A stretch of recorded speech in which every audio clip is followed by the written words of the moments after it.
Ms. Joan Pereira.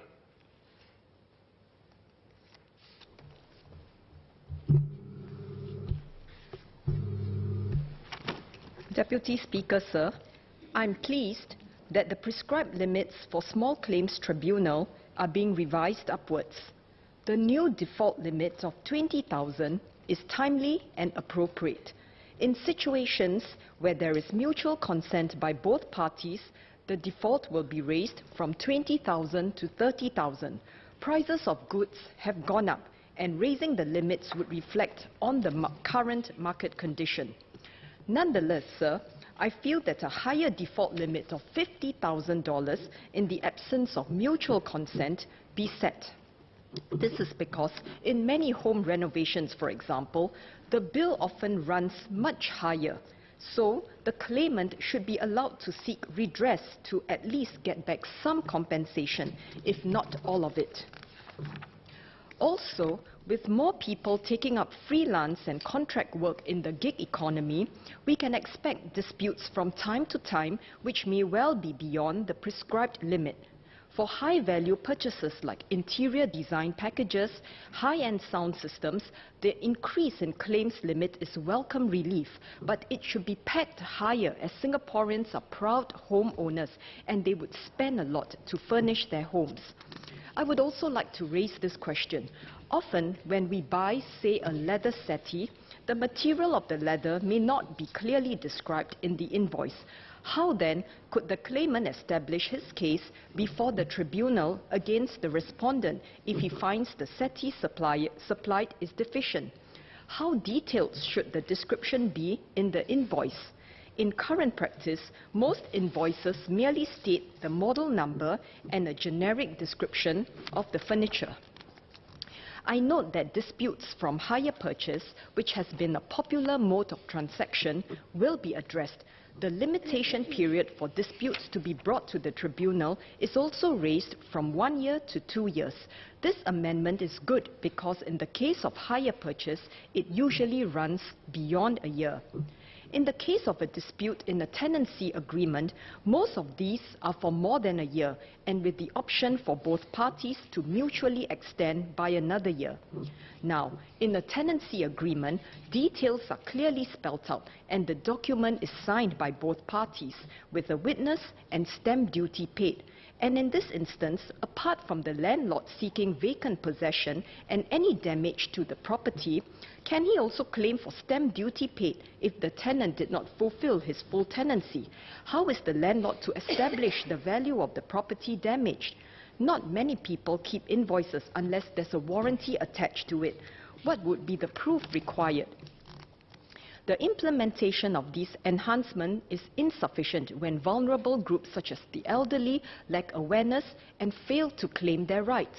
They also do not have the necessary tools to utilize this avenue.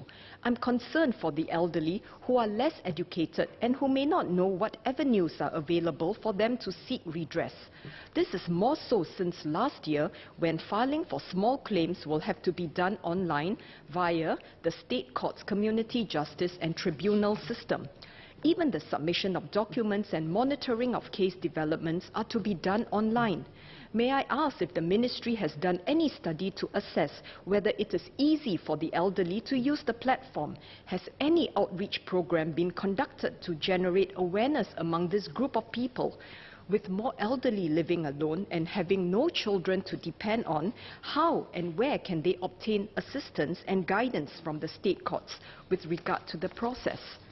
May I also ask the Ministry to consider setting up a hotline to make the process more inclusive, such as for those who are visually impaired, illiterate, and can only speak their mother tongues or dialects? Sir, in Mandarin.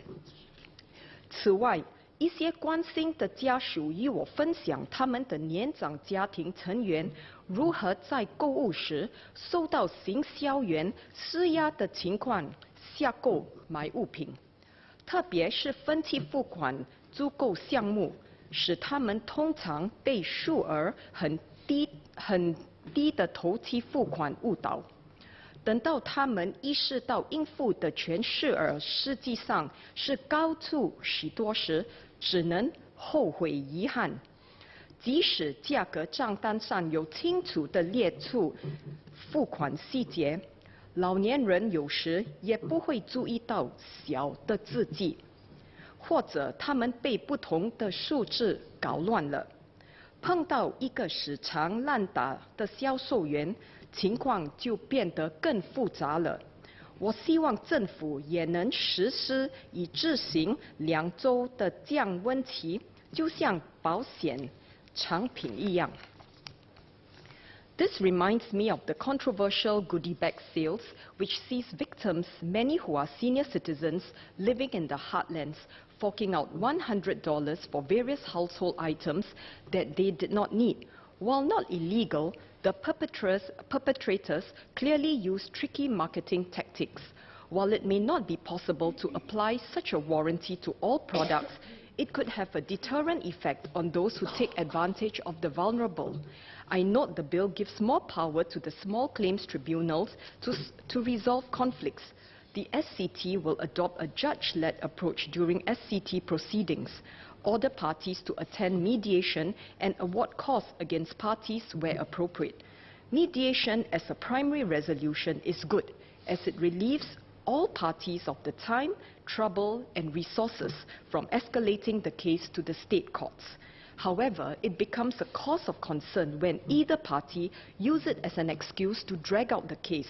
I would like to ask, what is the normal time frame and the number of mediation sessions required to settle the claims? Will there be penalties for deliberately uncooperative parties? Sir, overall, these amendments are good, and should they be implemented, I hope the Ministry will generate greater awareness of them. Sir, I support the bill.